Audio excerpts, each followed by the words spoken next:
I would like to sum up my point of view and what I think is the real importance of this debate.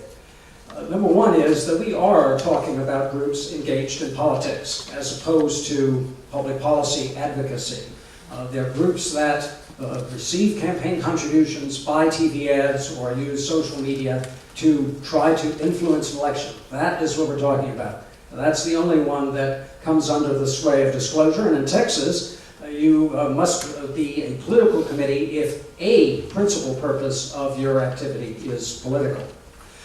There is no public demand for change. I would not expect there to be public demand for change. Why should the public willfully want not to know who is supporting candidates for public office?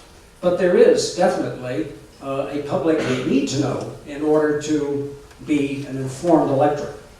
There is no public harm from disclosure, not that I can think of. Various cases have been mentioned, but quite frankly, we're talking once more about very large groups that get engaged in politics that are supported by very wealthy people who, unlike the Koch brothers, who are willing to be identified with their political causes, do not want that to be known. You can admire the Kochs for the courage of their convictions.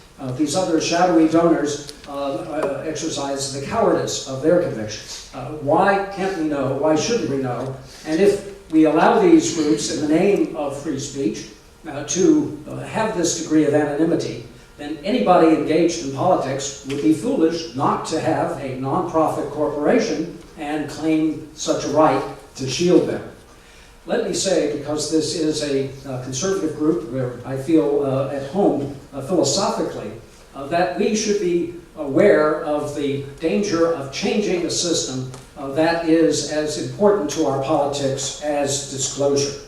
And this is because one of these days, the politics of this state may change. And when it changes, conservatives, Republicans if you will want to have disclosure to know who's giving money to the other side. In the interest of that knowledge, we should not give up that tool. It reminds me of the great line from A Man for All Seasons, in which Sir Thomas More says to his son-in-law, "When the last straw is down and the devil turned round on you, where would you hide, Roper, the laws all being flat?